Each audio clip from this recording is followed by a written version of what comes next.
Hello दोस्तों, नमस्कार। मैं लाला प्रसाद यादव आप सभी का जीनियस एकेडमी के ऑनलाइन प्लेटफॉर्म में स्वागत करता हूं। कैसे हैं दोस्तों? आई होप कि आप सभी बढ़िया होंगे। आपकी प्रिपरेशन बढ़िया अच्छे तरीके से चल रही होगी। आप रेगुलरली आंसर राइटिंग कर रहे होंगे। तो हमने जो है जीनियस एकेडमी ने जो है एक सीरीज चलाई है जो MPPSC मेंस में मैथ आती है, उसका एक चैप्टर कंप्लीट हो चुका है। आज जो हम करने वाले हैं वो संख्याएं एवं इसके प्रकार करने वाले हैं। क्लियर है? Number and it's type. Are you clear दोस्त?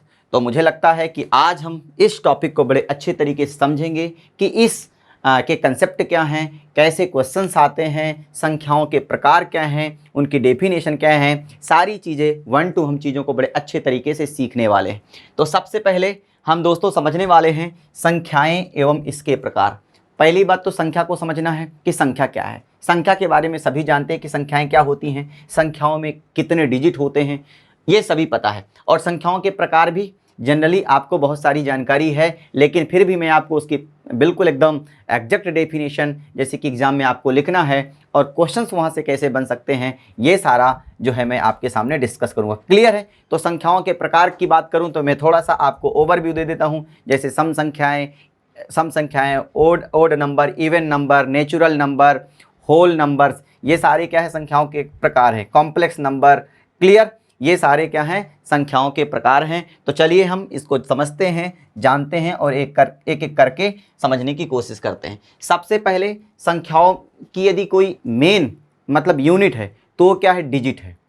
संख्याएं कोई भी संख्या हो, जितनी भी संख्याएं दुनिया में बनी हैं वो सारी की सारी जो है 9 डिजिट से मिलकर के बनी हैं, अंक से मिलकर के बनी है। क्लियर है? तो यदि मैं आपसे पूछूं कि टोटल डिजिट कितनी होती हैं तो आपका जवाब होना चाहिए सर टोटल जो डिजिट होती हैं वो 9 होती हैं। 0 1 2 3 4 5 6 7 8 9, ये क्या है? डिजिट हैं। ये क्या है? डिजिट हैं। दुनिया का कोई भी नंबर हो, इन्हीं 10 डिजिट से मिलकर के क्या है? नंबर्स बनते हैं। क्लियर है? आई होप कि आपको ये बात समझ में आ गई होगी। अब किसी भी संख्या को लिखने के लिए हम इन्हीं अंकों का प्रयोग करते हैं, इन्हीं डिजिट का प्रयोग करते हैं, जैसा कि मैं आपको बता चुका हूं। क्लियर है? तो आपको ये बात डिजिट समझ में आ गई होगी। आप डिजिट बिल्कुल बिल्कुल समझ गए होंगे कि डिजिट क्या है। आगे यदि मैं बात करूं दोस्त तो संख्या निरूपण पद्धति, नंबर रिप्रेजेंटेशन सिस्टम, सबके अपने अलग अलग तरीके हैं।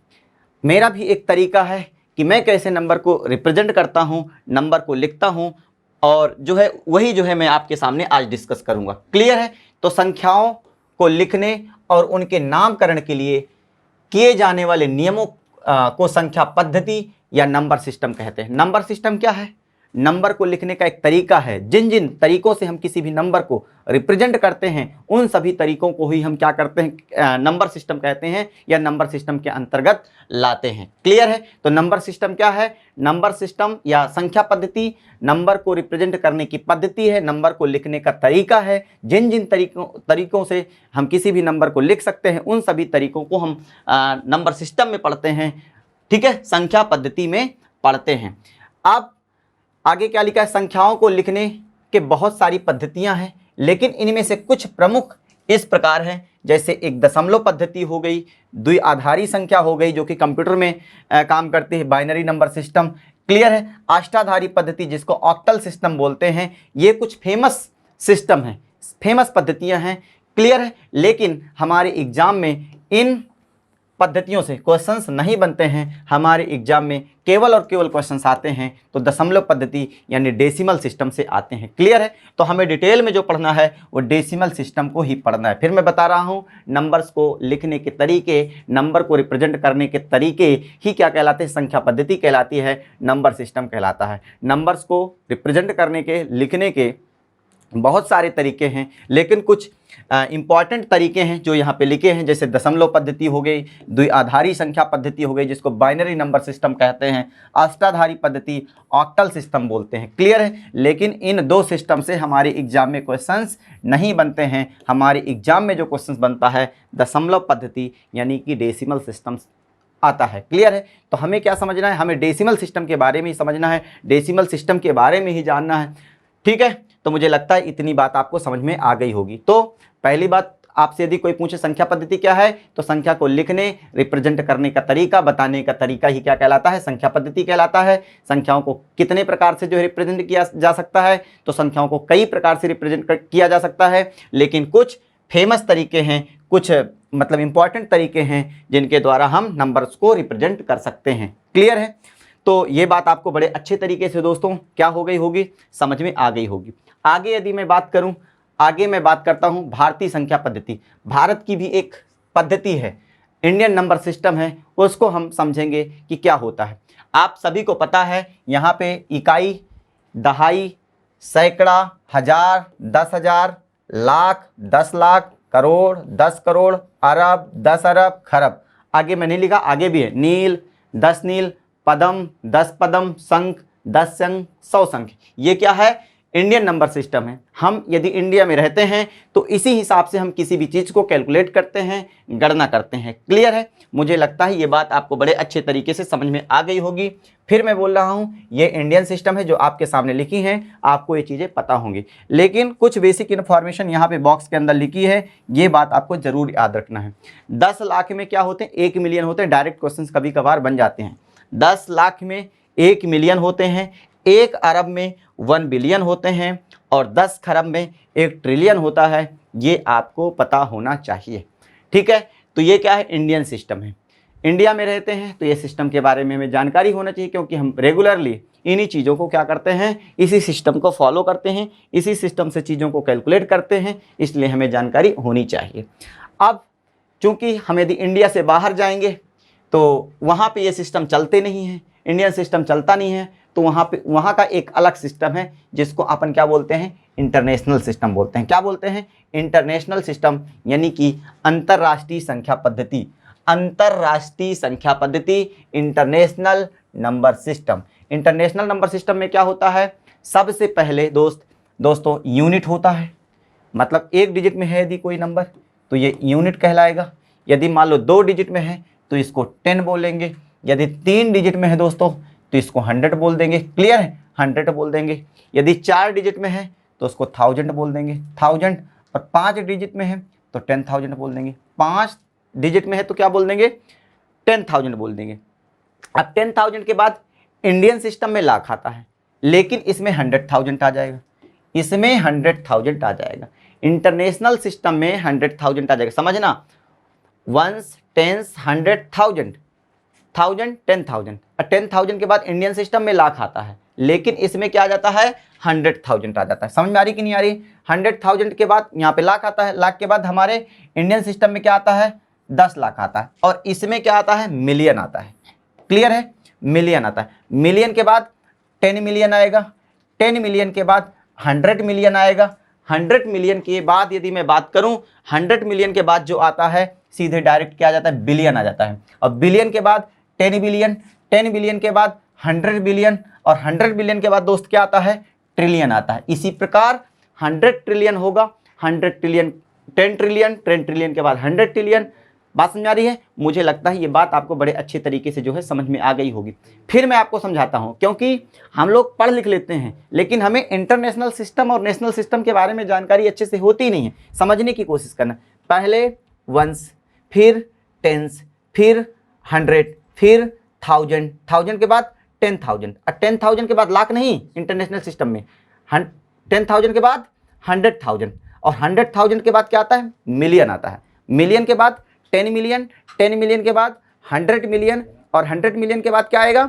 सीधे बिलियन आएगा, और बिलियन के बाद 10 बिलियन, 10 बिलियन के बाद 100 बिलियन, 100 बिलियन के बाद क्या आता है? ट्रिलियन आता है, और ट्रिलियन के बाद 10 ट्रिलियन, और 10 ट्रिलियन के बाद 100 ट्रिलियन, और फिर इसके बाद जो है खत्म हो जाता है। इंटरनेशनल सिस्टम जो चलता है वो इसी प्रकार से चलता है। इन चीज़ों को भी आपको जानकारी रखना है। तो मैंने आपको बता दिया था, एक पीछे बॉक्स लिखा हुआ था, पीछे बॉक्स में बना हुआ था, आपको ये बात याद रखना है। 10 लाख में कितने?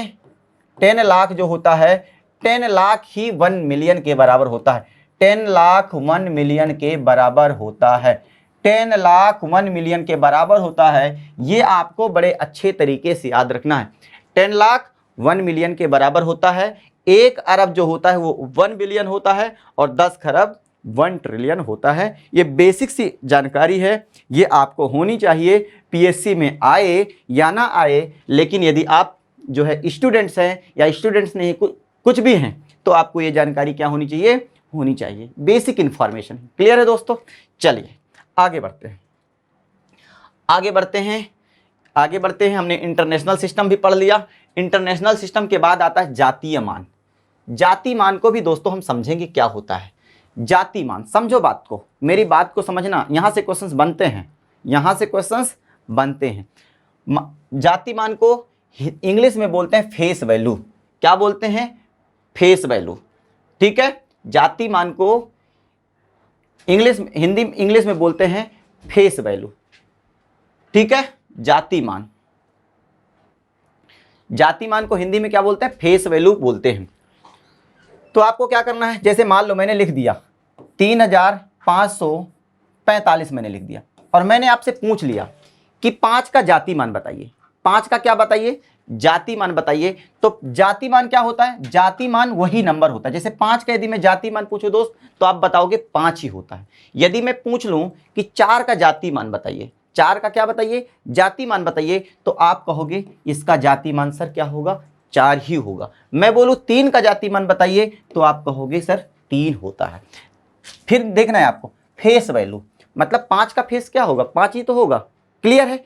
तो यदि किसी भी नंबर का जाति मान की बात होती है तो जाति मान वही नंबर होता है। अब क्वेश्चंस कैसे बनते हैं? मान लीजिए सपोज करिए कि आपके एग्जाम में एक नंबर दे दिया 3, 5, 6, 7, इस प्रकार से कोई नंबर दे दिया और बोल दिया कि आप डिजिट 5 एवं 6 के जाति मान का योग बताइए। डिजिट 5 ये नंबर है 3567, इसमें डिजिट 5 यानी अंक 5 एवं अंक 6 के जाति मान का क्या बताइए? योग बताइए। तो भाई 5 का जाति मान क्या होगा? तो आपका जवाब होगा सर 5 का जाति मान 5 ही होता है। मैं बोलूंगा 6 का जाति मान क्या होगा? तो आप कहोगे सर 6 का जाति मान 6 ही होता है। तो योग कितना होगा? तो योग होगा 11। मुझे लगता है कि आपको ये बात समझ में आ गई होगी। दूसरा क्वेश्चन आपसे और पूछ सकता है। क्या पूछ सकता है? सपोज करिए यहां पे पूछ लिया 3 का जाति मान एवं 7 के जाति मान का गुणनफल बताइए। तो 3 का जाति मान कितना होगा? 3 होगा। 7 का जाति मान कितना होगा? 7 होगा। तो आएगा कितना? 3 × 7 कितना हो जाएगा? 21 हो जाएगा। 21 हो जाएगा। ये क्या आ गया? आपका आंसर आ गया। क्लियर है? क्वेश्चंस कैसे बनते हैं? तो जाति मान समझ में आ गया। जाति मान मतलब फेस वैल्यू। क्लियर? तो यहां पे लिखा है किसी संख्या में किसी अंक का जो वास्तविक मान होता है वही उसका जाति मान होता है। क्लियर है? The actual value of a digit in a number is its fundamental value. जैसे 5623 लिखा है तो 6 का जाति मान क्या है? 6 है। क्लियर है? 2 का जाति मान क्या है? 2 का जाति मान क्या होगा? 2 ही होगा। समझ में आ गई कि नहीं आ गई? आई होप कि आपको ये बात बड़े अच्छे तरीके से जो है समझ में आ गई होगी। आपको प्रॉब्लम इसमें नहीं आनी चाहिए और ना तो आएगी। जाति मान मतलब वही नंबर। मैं दूसरा नंबर एक दे दिया 8650 दे दिया, 8650 दे दिया। मैं बोलूंगा 6 का जाति मान बताइए तो आप तुरंत बता दोगे सर 6 का जाति मान 6 ही होता है। मैं बोलूंगा 8 का जाति मान बताइए तो आप तुरंत बता दोगे कि सर 8 का जाति मान क्या होता है? वही नंबर होता है, यानी कि सेम नंबर होता है। क्लियर? अब इसके बाद आता है दोस्तों स्थानीय मान। स्थानीय मान को इंग्लिश में बोलते हैं प्लेस वैल्यू। क्या बोलते हैं? Place value. स्थानीय मान, प्लेस वैल्यू। मान लीजिए सपोज करिए कि एक नंबर लिखा है 5685। 5685 एक नंबर लिखा है और मैं आपसे पूछूं कि 6 का प्लेस वैल्यू बताइए, यानी कि जाति मान बताइए। तो 6 का स्थानीय मान, प्लेस वैल्यू यानी स्थानीय मान। तो 6 का स्थानीय मान पूछूं तो 6 का स्थानीय मान क्या होता है? 6 लिखो और यहाँ पे कितने डिजिट है? बाद में 2 डिजिट है तो यहाँ पे 2 जीरो चिपका दो। तो 6 का स्थानीय मान जो होगा वो 600 होगा। 6 का स्थानीय मान क्या होगा? 600 होगा। मैं बोलूं भाई आप बताइए 8 का स्थानीय मान बताइए। तो आप कहोगे कि सर 8 लिखो और 8 के बाद कितने डिजिट है? तो आप कहोगे 1 डिजिट है। तो 8 का स्थानीय मान कितना होगा दोस्तों? 80 होगा। क्लियर है? आई होप कि आपको ये बात समझ में आ गई होगी। क्लियर है? यहां पे मैं एक नंबर लिख देता हूं 3745। 3745 लिखा हुआ है। यहां पे 7 डिजिट 7 एंड 4 का जातीय मान बताइए, का मान बताइए। तो आप तुरंत बता दोगे भाई 7 का जातीय मान कितना होगा, 7 लिखो और कितने डिजिट हैं, 2 डिजिट, तो 2 जीरो चिपकाओ। तो 7 का जातीय मान कितना हो जाएगा, 700। मैं 4 का जातीय मान पूछूं तो 4 लिखो और 4 के बाद कितने डिजिट हैं, 1 डिजिट, तो ये 40 आ गया।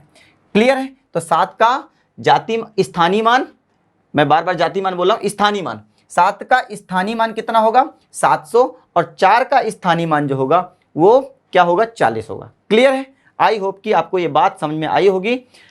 आप स्थानीय मान यानी कि प्लेस वैल्यू, किसी भी संख्या में किसी अंक का स्थानीय मान वही अंक ना होकर उसके स्थान को दर्शाता है, स्थानीय मान कहलाता है। जैसे यहाँ पे 5632 लिखा है, 5632 लिखा है। अब यहाँ पे 6 का स्थानीय मान पूछ रहा है, तो भाई 6 और 6 के बाद कितने डिजिट हैं, 2 डिजिट हैं, तो ये 600 हुआ। 6 का स्थानीय मान क्या हुआ, 600 हुआ।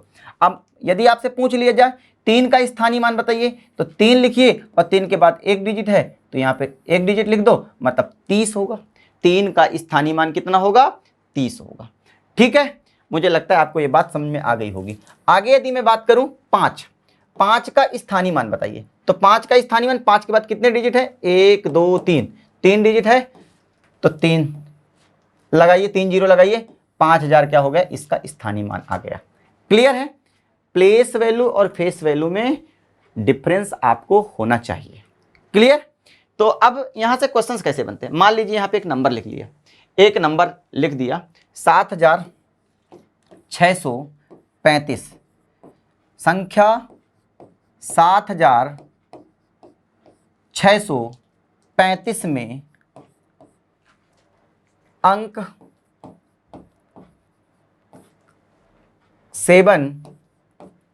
एवं अंक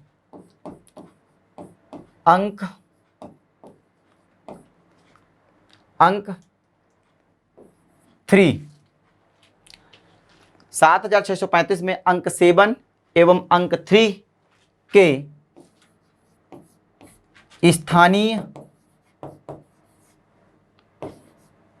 स्थानीय मान का अंतर बताइए। क्लियर है। आई होप कि आपको यह बात समझ में आ रही होगी। क्या लिखा, संख्या 7635 में अंक 7 एवं अंक 3 के स्थानीय मान यानी कि प्लेस वैल्यू का अंतर बताइए। तो बताइए, तो यहां पे 7 का स्थानीय मान कितना होगा, 7 का स्थानीय मान यानी कि प्लेस वैल्यू 7 का स्थानीय मान कितना होगा, तो 7 लिखना पड़ेगा और कितने डिजिट हैं, 1 2 3 बाद में है, तो 3 जीरो चिपका दो, 7000 हुआ। इसी प्रकार यदि मैं बात करूं 3 का स्थानीय मान कितना होगा, तो 3 का स्थानीय मान की यदि मैं बात करूं दोस्त, तो कितना होगा 3 का स्थानीय मान, तो 3 और 1 जीरो यानी कि 30। क्लियर है। और आपसे पूछ क्या रहा है, इन दोनों के स्थानीय मान का डिफरेंस पूछ रहा है, यानी कि अंतर पूछ रहा है। तो 7000 में से 30 घटा दो, 7000 में से 30 घटाओगे तो 0 में 0, 10 में 3 7 9 और ये आएगा 6970 आएगा। इस प्रकार के आपके एग्जाम में क्या बनते हैं, क्वेश्चंस बनते हैं। आई होप कि आपको ये बात समझ में आ गई होगी। क्लियर है। मुझे लगता है आपको ये बात समझ में आ गई होगी। आगे बढ़ जाते हैं। दूसरी बात समझिए, जैसे मान लीजिए 9645 या 9643 में डिजिट 6 का स्थानीय मान एवं डिजिट 4 के जातीय मान का गुणनफल ज्ञात कीजिए। ये आपके एग्जाम में आ सकता है इस प्रकार से। बात समझ आ रही कि नहीं आ रही है? 9643 में डिजिट 6 का स्थानीय मान एवं डिजिट 4 के जाति मान का गुणनफल ज्ञात कीजिए। तो किसका 6 का स्थानीय मान? तो सॉल्व जब करोगे आप तो क्या करोगे? 6 का स्थानीय मान, सबसे लिखो सॉल्व, 6 का स्थानीय मान, स्थानीय मान 6 का स्थानीय मान कितना होगा दोस्तों? तो 6 का स्थानीय मान 6 और 2 डिजिट है यानी कि 600। क्लियर? और 4 का जाति मान, 4 का जातीय मान कितना होगा? तो 4 का जो जाति मान होगा वो 4 का जाति मान क्या होगा? 4 ही होगा। ठीक है, अब अकॉर्डिंग टू क्वेश्चंस क्या निकालना है? गुणनफल निकालना है। गुणनफल निकालना है तो गुणनफल जाति मान 6 का स्थानीय मान एवं 4 के जाति मान का गुणनफल निकालना है। तो 600 गुणे कितना करना पड़ेगा? 4 करना पड़ेगा। तो कितना आएगा दोस्तों? 6 चौको 24 और 2 जीरो पीछे चिपके हैं, चिपका दो, 2400 आया आंसर। कितना आया? 2400 आया। आई होप कि आपको ये बात बड़े अच्छे तरीके से जो है समझ में आ गई होगी। क्लियर है? आगे बढ़ जाते हैं। तो ये चीजें जो है नोट कर लेना है, आपको लिख लेना है, यहां से क्वेश्चंस बन जाते हैं आपके एग्जाम में। क्लियर? चलिए बाकी क्वेश्चंस की प्रैक्टिस हम करेंगे, तब आपको और चीजें बढ़िया अच्छे तरीके से समझ में आ जाएंगे। संख्याओं का वर्गीकरण, क्लासिफिकेशन ऑफ नंबर, दशमलव पद्धति, द्विआधारी पद्धति और अष्टाधारी पद्धति मैं बता चुका हूं। यहां से क्वेश्चंस आपके एग्जाम में बनते नहीं है। हमें बेसिकली किसको पढ़ना है? दशमलव पद्धति पढ़ना है, यानी कि डेसिमल सिस्टम को क्या करना है? पढ़ना है। ठीक है, डेसिमल सिस्टम को पढ़ना है। अब यहां पे सम्मिश्र संख्याएं हैं। सबसे पहले मैं आपको सम्मिश्र संख्याएं बता दूं। सम्मिश्र संख्याएं किसको बोलते हैं? सम्मिश्र संख्याएं वे संख्याएं हैं जिनमें जो है वास्तविक संख्या और काल्पनिक संख्या दोनों प्रकार का जो है मिश्रण होता है, उसको क्या बोलते हैं? सम्मिश्र संख्याएं या कॉम्प्लेक्स नंबर बोलते हैं।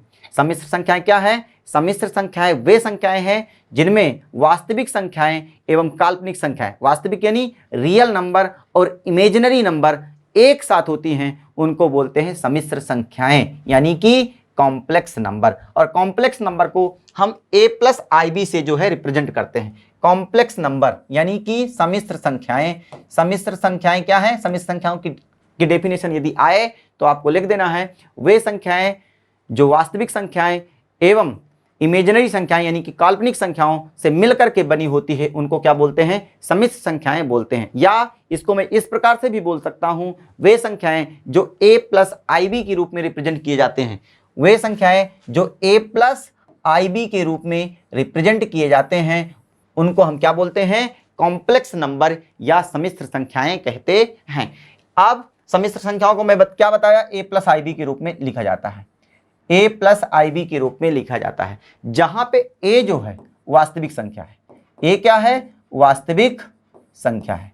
a वास्तविक संख्या है। क्लियर है? और ये जो ib है ये काल्पनिक भाग है। कौन सी संख्याएं हैं?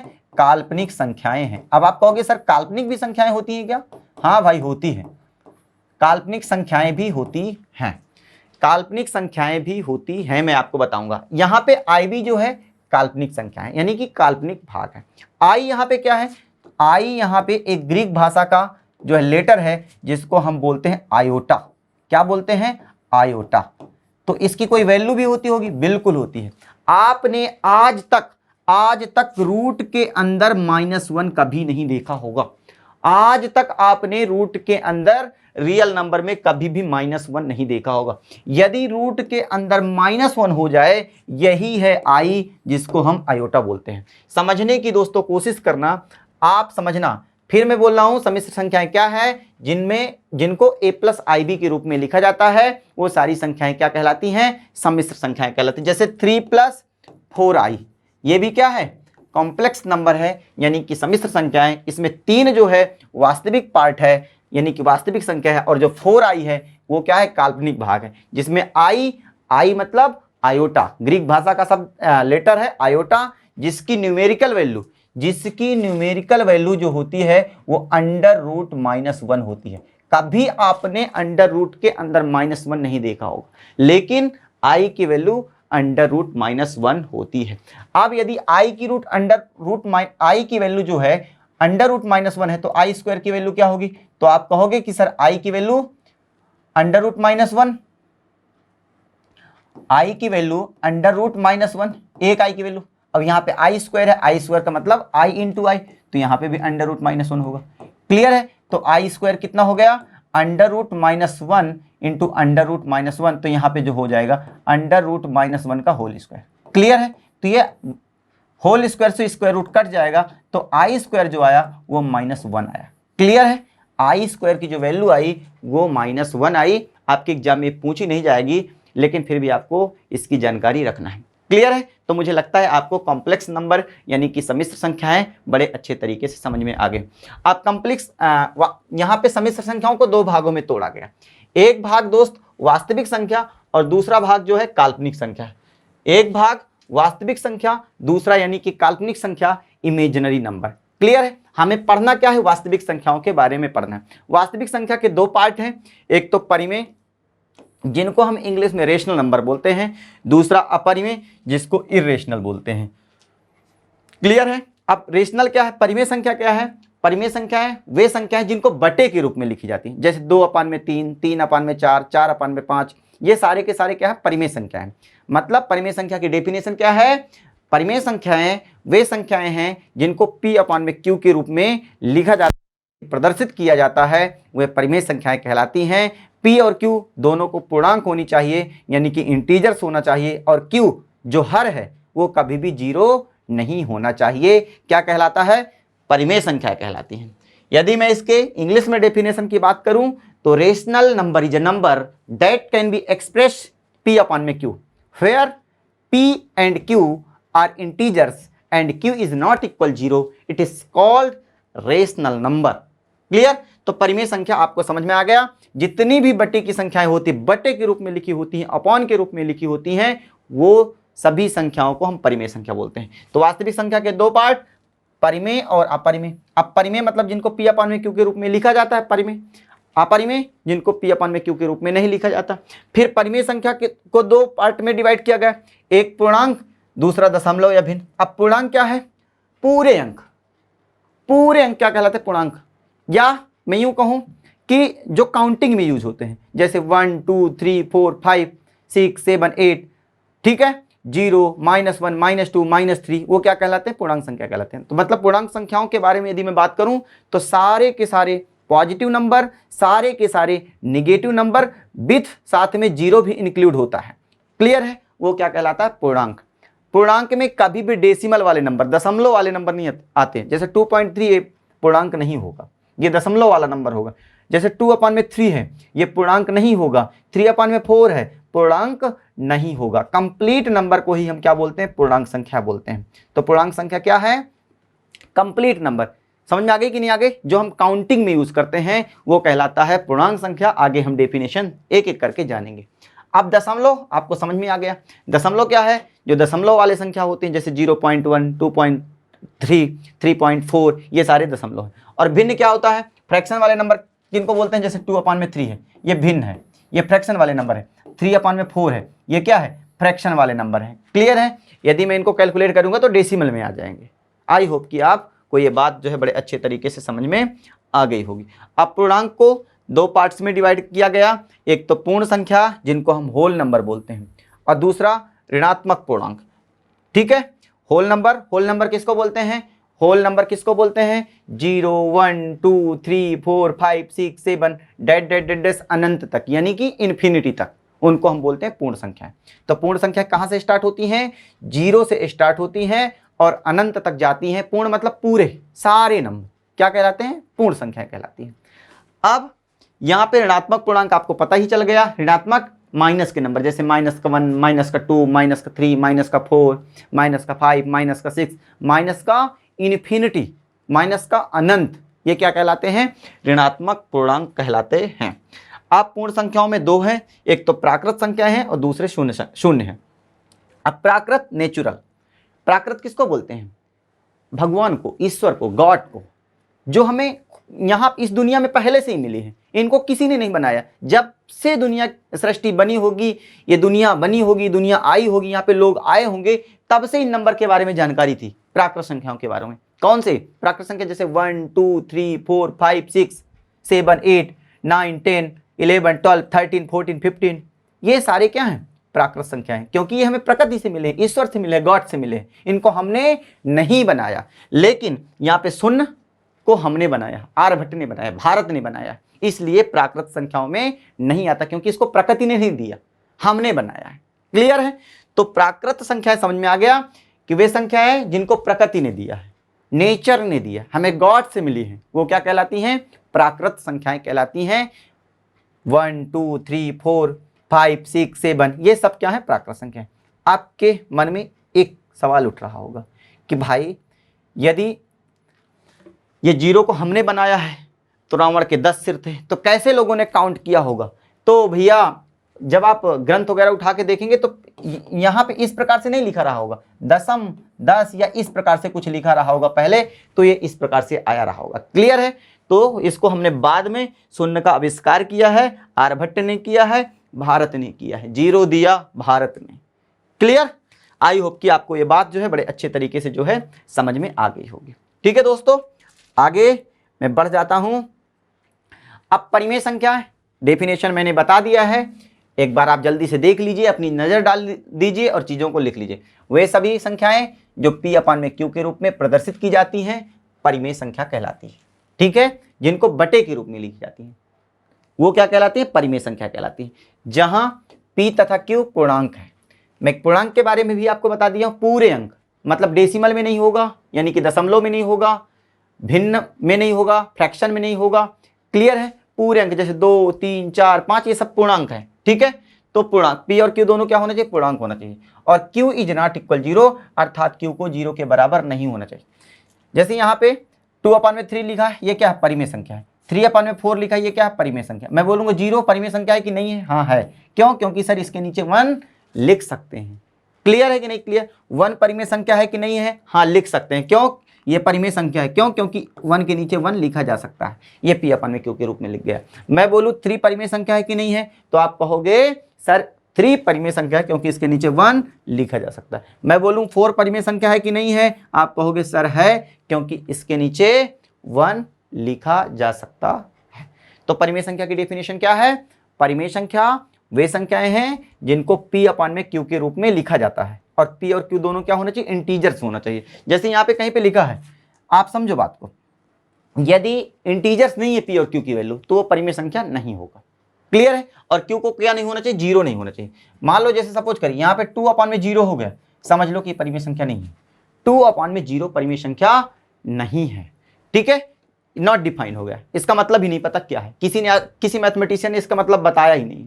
जैसे यहाँ पे कहीं पे लिखा है 3/0 लिख गया, नॉट डिफाइन है, इसके बारे में कोई जानकारी किसी को नहीं है। आप एक बात बताइए, अब मैं बोल दूं इसका मतलब 3/0 का मतलब क्या होता है? 3 रुपए को 0 लोगों में बांटना है। क्या है ये है क्या है? क्या कुछ नहीं भाई। यहाँ पे कहीं पे 5/0 लिखा है, 10/0 लिखा है भाई, 10/2 लिखा है। इस बात का मतलब क्या हुआ? 10 रुपए को 2 लोगों में बांटना है। तो आप तो इसको बता सकते हो कि 10 रुपए को सर यदि 2 लोगों में बांटेंगे तो 5 आएगा। सही है गलत है? 10 रुपए को कितने लोगों में बांटना है? 2 लोगों में बांटना है, तो आपका जवाब होगा सर 5 आएगा। अब मैं यदि इसी बात को बोल दूं 10 रुपए को 0 लोगों में बांटना है, भाई बंटवाना किससे है? 0 लोगों में। क्या है बात समझ आ रही कि नहीं आ रही? मतलब ये क्या है? नॉट डिफाइन है, कुछ पता नहीं है। क्लियर है? नॉट डिफाइन और नॉट डिफाइन, या इसी को इन्फिनिटी बोलते थे, हालांकि नॉट डिफाइन है, इसको बोलो नॉट डिफाइन है। ठीक है? डिफाइन नॉट डिफाइन है यानी कि अपरिभाषित है, अपरिभाषित है। क्लियर है? आई होप कि आपको ये बात समझ में आ गई होगी। ये सारी चीजें जो लिखी हैं ये क्या है? परिमेय संख्याएं ही हैं। क्लियर? आगे बढ़ जाएं। इसका स्क्रीनशॉट ले लीजिए, एक बार इसका स्क्रीनशॉट ले लीजिए, देख लीजिए, डेफिनेशन सीधे आ सकती है आपके एग्जाम में।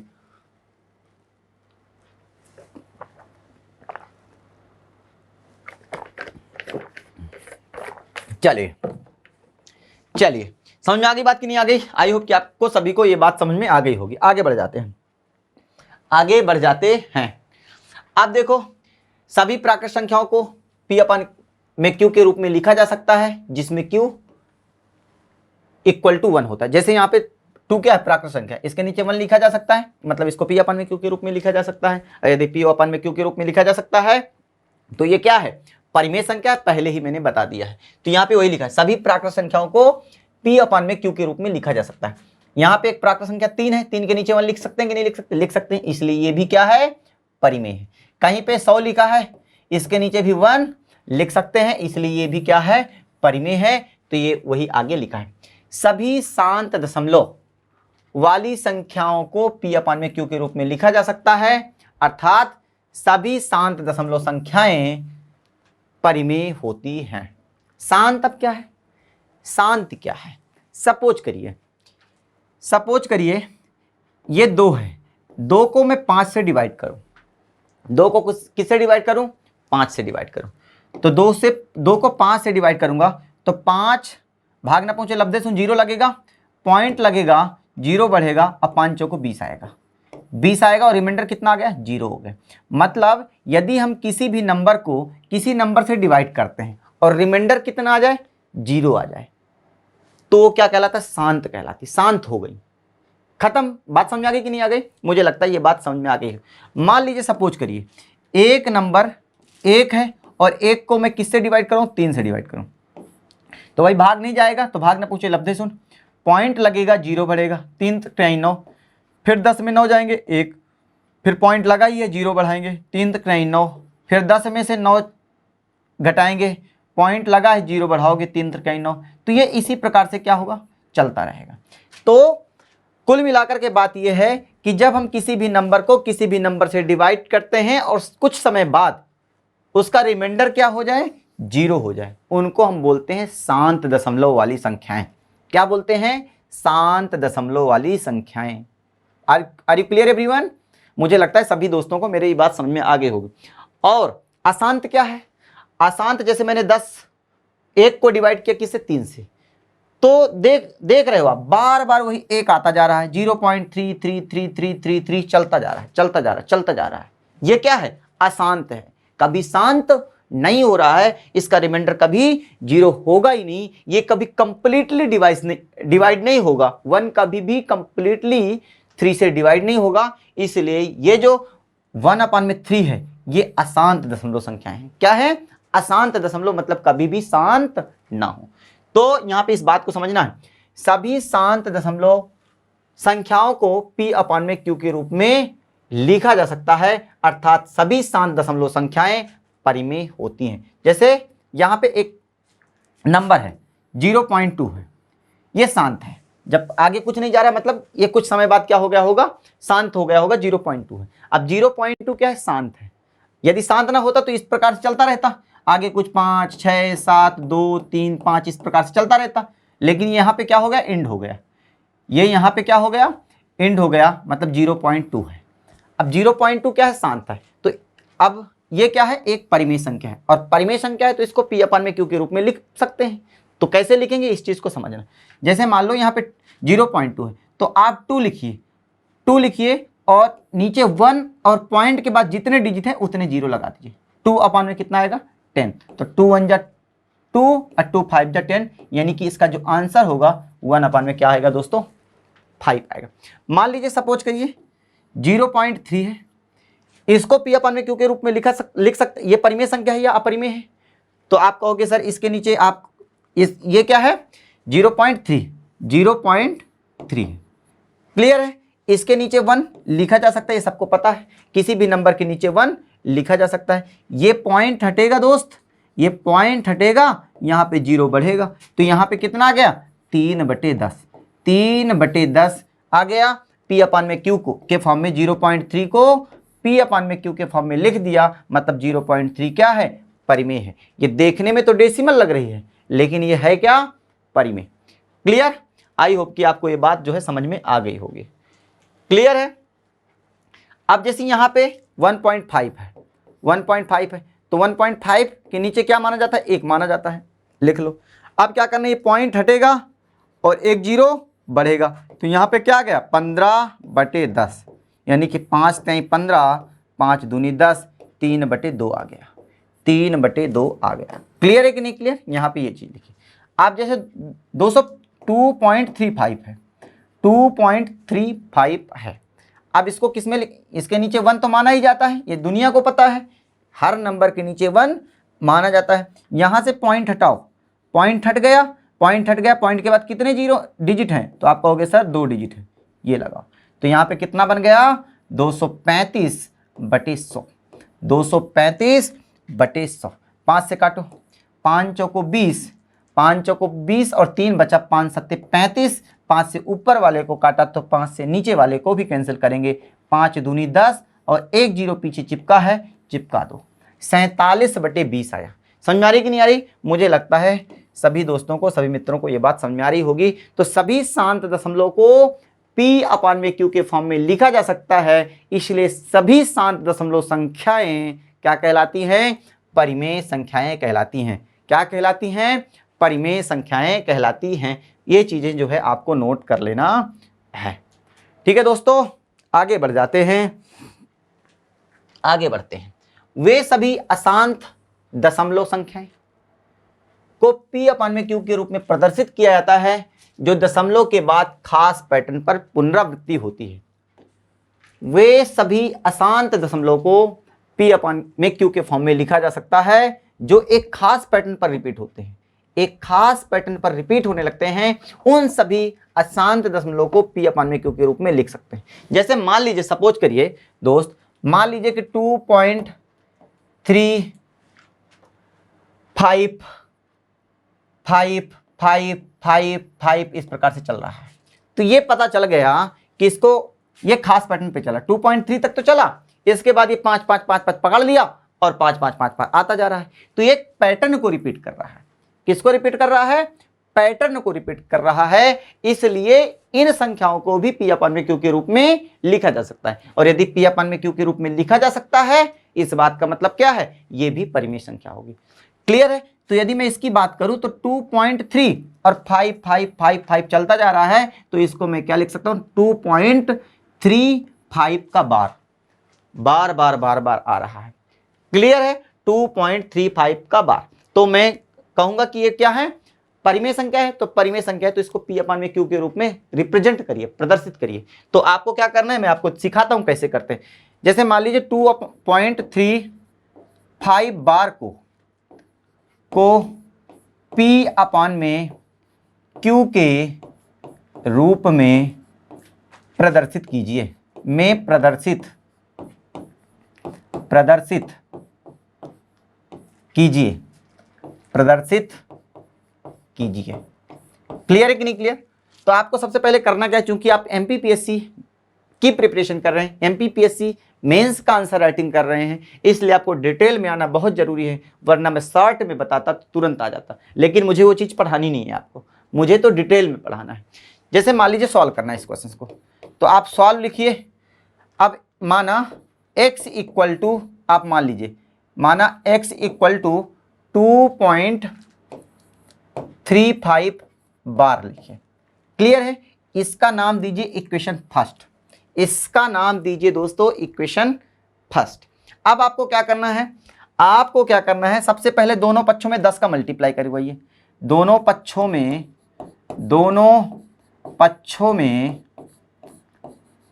10 का गुणा करने पर, दोनों पक्षों में 10 का गुणा करने पर, तो 10 का गुणा यहां पे भी करोगे तो 10x हो जाएगा, 10 का गुणा यहां पे भी करो तो 2.35 बार इंटू 10 करोगे। ये देखो 5 बार का मतलब क्या हुआ? 5 बार का मतलब हुआ 5 5 5 5 5 5 5 चलता रहेगा, और गुणा 10 करना है, मतलब लास्ट में क्या आएगा? 0 आएगा। भाई 10 मान लो, सपोज करिए जैसे 200 2 3 4 लिखा है, और मैं गुणा 10 करवाऊंगा तो कितना आएगा? तो 234 और 1 0 आया तो ये पीछे आ जाएगा। अब 2 डिजिट के बाद पॉइंट लगा है तो ये डिजिट कहाँ पे आ जाएगा? यहाँ पे आ जाएगा। बात समझ आ रही कि नहीं आ रही? तो इस बात को आपको समझना पड़ेगा कि 10 का मल्टीप्लाई यदि मैं करवा रहा हूँ, यहाँ पे 10x तो 10x ही होगा। यदि मैं 10 से मल्टीप्लाई करवाऊंगा तो ये जो पॉइंट है दोस्त, वो कहाँ पे खिसकेगा? 1 डिजिट पीछे चला जाएगा, 1 डिजिट पीछे चला जाएगा। इस बात को समझना है, मेरी इस बात को समझना है। जब मैं 10 से मल्टीप्लाई करवाऊंगा तो 10 में कितने जीरो हैं? 1 जीरो है, मतलब ये डिजिट पॉइंट जो जाएगा 1 डिजिट खिसक जाएगा, तो ये क्या आ जाएगा? 23.5 बार आ जाएगा, 23.5 बार आ जाएगा। 10x इक्वल टू 23.5 बार आ जाएगा। ये इक्वेशन कितना आ गया? 2 आ गया। ये इक्वेशन कितना आ गया? 2 आ गया। आई होप कि आपको ये बात मेरी समझ में आ गई होगी। यहां पे जगह नहीं है, मैं यहां पे लिखता हूं। अगेन आपको इक्वेशन नंबर फर्स्ट में जो 100 से मल्टीप्लाई करवाना है, दोनों पुनः समीकरण 1 में 100 का गुणा दोनों पक्षों में करने पर तो बताइए एक इक्वेशन कितना है? x है, तो x का मल्टीप्लाई 100 में किया तो 100x आ गया। 2.35 बार है, 2.35 बार इंटू 100। बात मेरी समझ में आ रही मित्रों की नहीं आ रही? आ रही है। तो 100x तो 100x ही रहेगा। ठीक है दोस्तों, अब क्या करना है?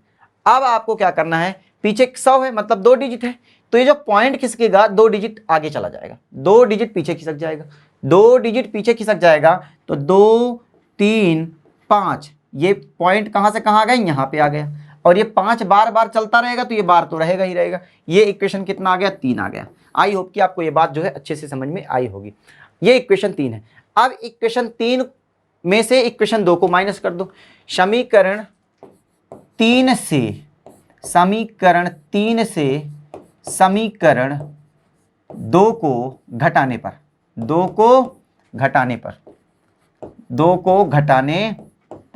तो 3 से 2 को घटा दीजिए तो 100x है 3 और 2 कितना है? 10x है, तो 100x में से 10x माइनस कर दो। क्लियर है दोस्तों? अब 3 235.5 बार और 2 कितना है? 23.5 बार है, माइनस 23.5 बार। क्लियर है दोस्तों? तो 100x में से 10x 90x और 5 बार में से 5 बार माइनस होगा तो 0 आ जाएगा। 5 में से 3 माइनस करेंगे तो 2 आएगा, 3 में से 2 माइनस करेंगे 1 आएगा और यहां पे कितना आएगा? 212 आ गया। तो x इक्वल टू 212 बटे कितना आ गया? 90 आ गया, जो कि हमारा करेक्ट आंसर है। देखो 212 अपान में 90 पी अपान में क्यू के फॉर्म में है कि नहीं है? है। पी अपान में क्यू के फॉर्म में लिख दिया, इसलिए 2.35 बार क्या है? एक परिमेय संख्या है, यानी कि रेशनल नंबर है। क्लियर है दोस्तों? आई होप कि आपको ये बात बड़े अच्छे तरीके से समझ में आ गई होगी। आपको इस बात को लिखना है, नोट करना है, क्वेश्चंस यहां से बनते हैं। ठीक है, आगे बढ़ जाता हूं। ये चीजें मैं मिटा देता हूं, 1-2 क्वेश्चंस के प्रैक्टिस में आपको और करवा देता हूं। चलिए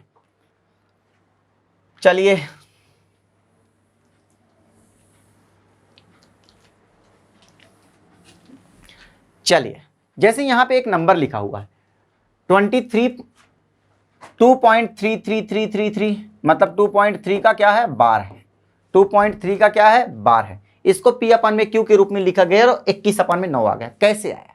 तो आपको क्या करना है? सबसे पहले माना x equal to 2.3 bar. Clear है? x इक्वल टू 2.3 बार आपको लिखना है। तो अब ये इक्वेशन कितना आ गया? पहला समीकरण 1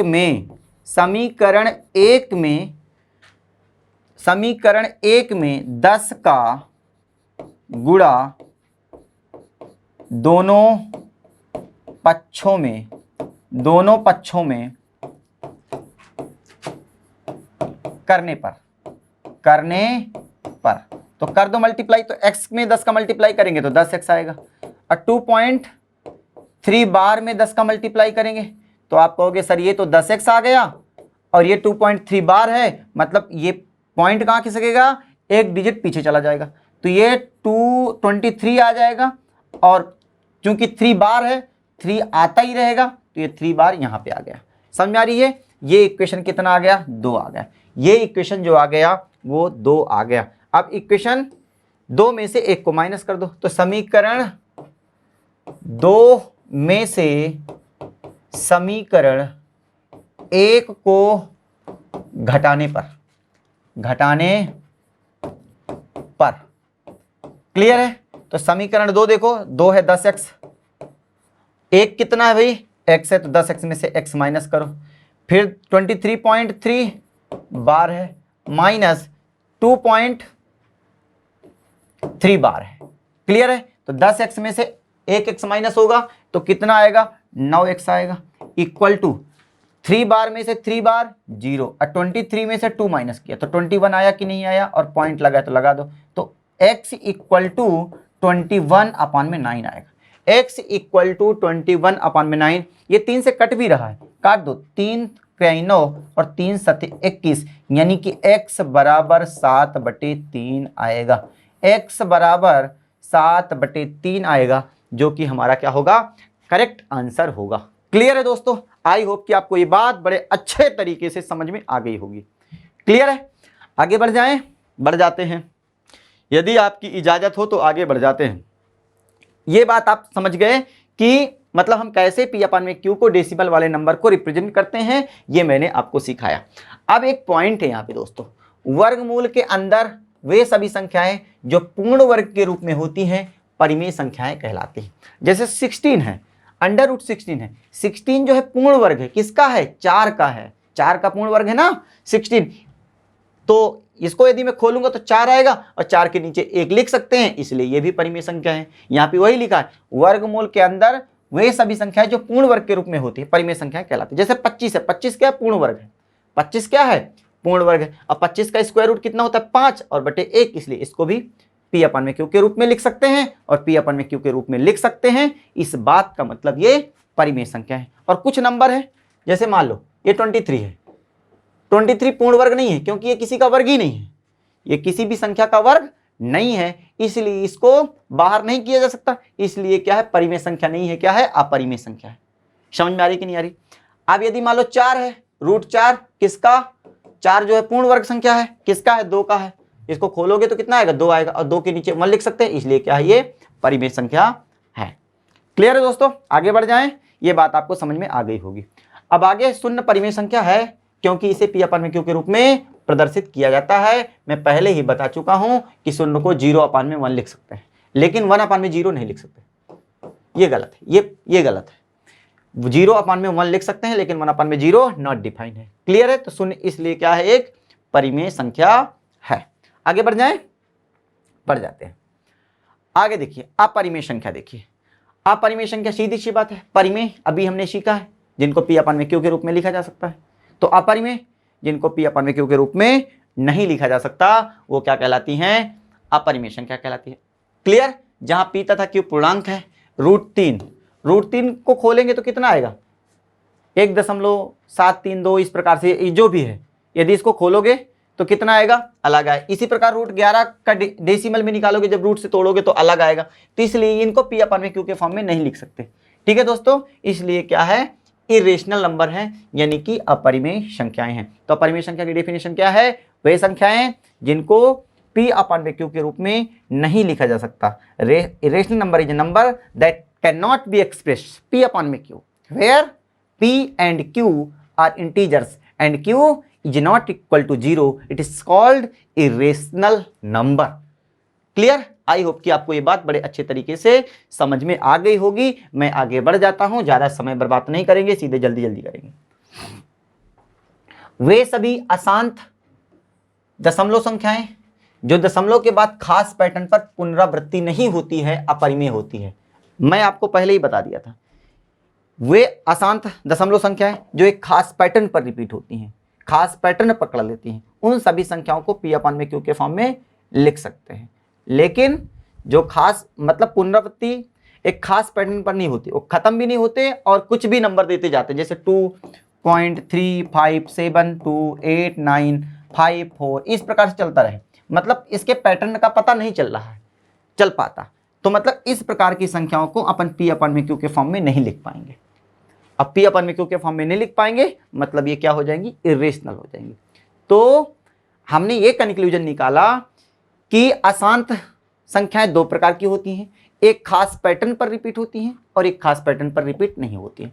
ये जो खास पैटर्न पर रिपीट होना स्टार्ट हो जाती हैं उनको अपन P/Q के रूप में लिख सकते हैं और वो क्या होती हैं, परिमेय यानी कि रेशनल।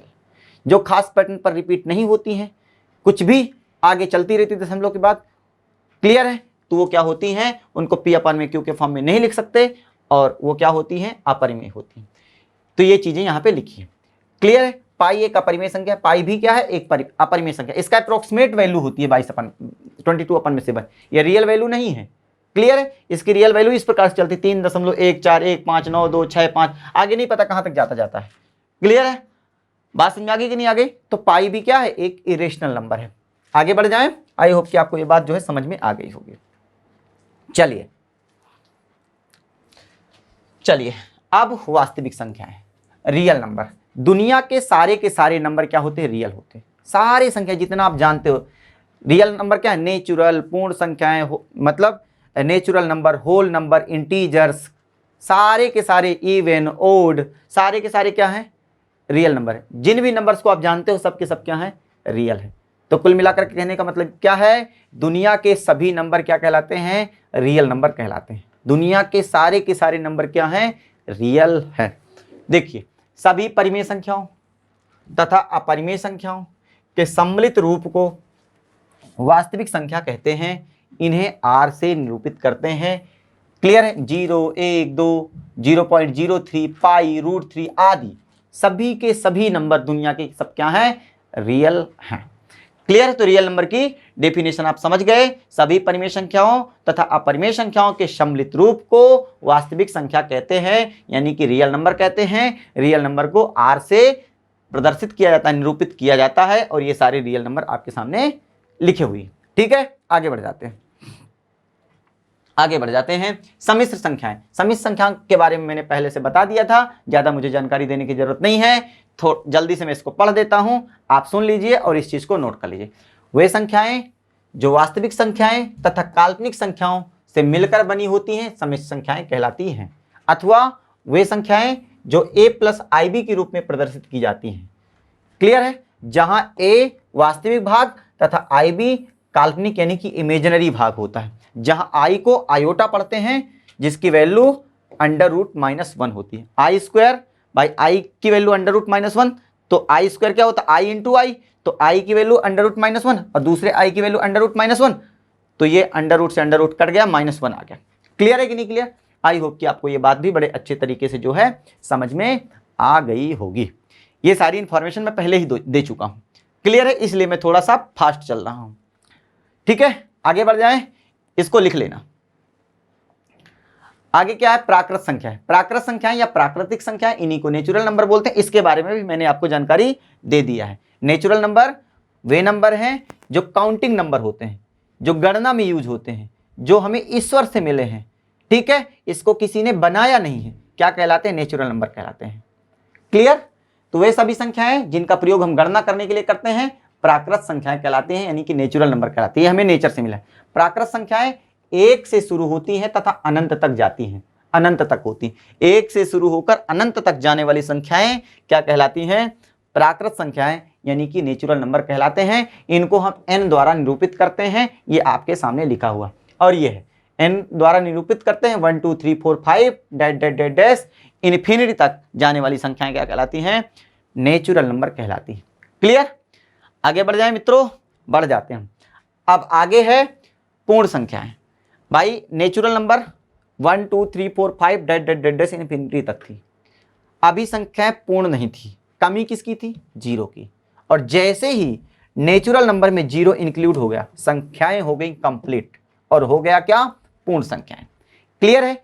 तो सभी प्राकृत संख्याओं में शून्य को सम्मिलित करने पर प्राप्त संख्याएं पूर्ण संख्याएं कहलाती है। 1 2 3 4 5 6 डैश कहां तक, इन्फिनिटी तक, क्लियर है कि नहीं क्लियर। और इसमें हमने सम्मिलित क्या कर दिया, 0 कर दिया। इसमें हमने शामिल किसको कर दिया, 0 को कर दिया। अब ये हो गया पूर्ण संख्याएं, क्लियर है। तो पूर्ण संख्याएं किसे कहते हैं, पूर्ण संख्याएं वे संख्याएं हैं जो 0 से स्टार्ट होती हैं और कहां तक, इन्फिनिटी तक जाती हैं, वो क्या कहलाती है, पूर्ण संख्याएं कहलाती है, क्लियर है। पूरे नंबर, अब किसी भी प्रकार की कमी नंबर्स में नहीं है, क्या हो गए, पूर्ण संख्याएं हो गए। दुनिया के सारे नंबर इसमें आ गए, क्लियर। इन्हें W से निरूपित करते हैं, ये है इस प्रकार से, W = 0 1 2 3 4 डैश कहां तक, इन्फिनिटी तक, क्लियर है दोस्तों। आई होप कि आपको ये बात भी समझ में आ गई हो। आगे बढ़ जाते हैं, आगे बढ़ जाते हैं। ठीक है, अब आ गया पूर्णांक। पूर्णांक अभी तक हमने पढ़ा नेचुरल नंबर यानी कि प्राकृतिक संख्याएं, दूसरा हमने पढ़ा होल नंबर। अब दुनिया के सारे नंबर हो गए, लेकिन बाद में निगेटिव नंबर आ गए। जैसे जितने जो है नेचुरल नंबर थे, सभी नेचुरल नंबर में माइनस लग गए, तो क्या बन गए? पूर्णांक बन गए। पूर्णांक क्या है? पॉजिटिव नंबर, निगेटिव नंबर और साथ में जीरो इंक्लूडेड है, वो क्या कहलाता है? पूर्णांक कहलाता है। Positive number plus negative number with included zero, it is called पूर्णांक। दुनिया के सारे नंबर जो पूरे अंक में होते हैं, जो काउंटिंग में यूज किए जाते हैं, वो क्या कहलाते हैं? पूर्णांक कहलाते हैं। डेसिमल वाले नंबर नहीं होते, P/Q के फॉर्म वाले नंबर नहीं होते। समझ में आ रही कि नहीं आ रही? ठीक है, जैसे 2 क्या है? पूर्णांक है। 3 क्या है? पूर्णांक है। 5 क्या है? पूर्णांक है। -8 क्या है? पूर्णांक है। 0 क्या है? पूर्णांक है। -1 क्या है? पूर्णांक है। -100 क्या है? पूर्णांक है। 0.2 क्या है? पूर्णांक नहीं है, ये डेसिमल वाला नंबर है। क्लियर? 2/3 क्या है? पूर्णांक नहीं है, ये फ्रैक्शन वाला नंबर है। क्लियर है दोस्तों? तो पूर्णांक आपको समझ में आ गया होगा। मतलब -∞ से लेकर के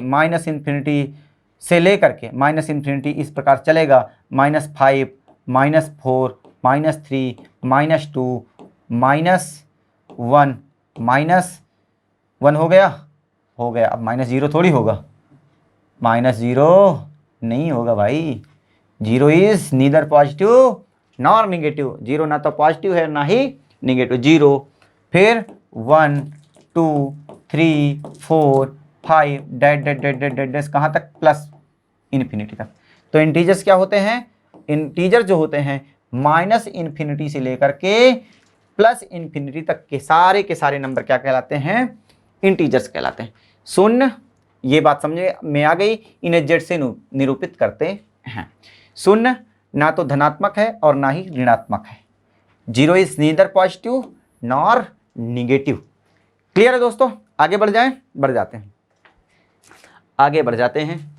चलिए नेक्स्ट, धनात्मक पूर्णांक। धनात्मक पूर्णांक आपको पता चल गया, जो माइनस वाले नंबर होते हैं उनको ऋणात्मक पूर्णांक बोलते हैं, जो प्लस वाले नंबर होते हैं उनको धनात्मक पूर्णांक बोलते हैं। तो 0 क्या है?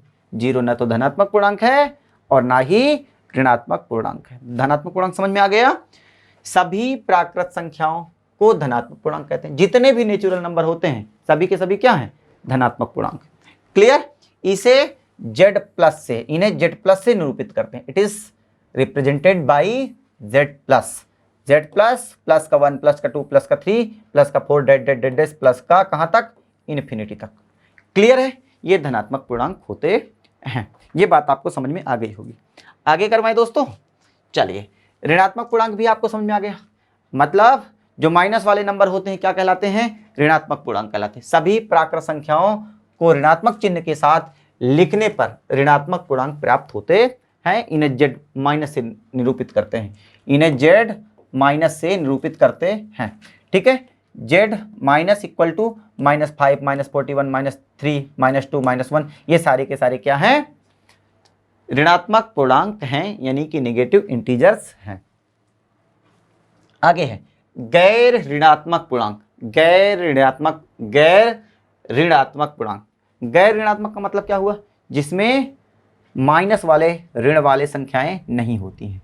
गैर ऋणात्मक का मतलब समझ में? गैर ऋणात्मक, गैर मतलब ऋणात्मक संख्याएं नहीं होती हैं, उनको बोलते हैं गैर ऋणात्मक। ठीक है? तो यहाँ पे क्या लिखी है? यदि ऋणात्मक संख्याएं नहीं होती हैं मतलब ऋण वाले संख्याएं नहीं होगी, तो गैर ऋणात्मक संख्या क्या कहलाती हैं? मतलब 0 होगा और साथ में सारे के सारे पॉजिटिव नंबर होंगे, वो गैर ऋणात्मक संख्याएं कहलाती हैं।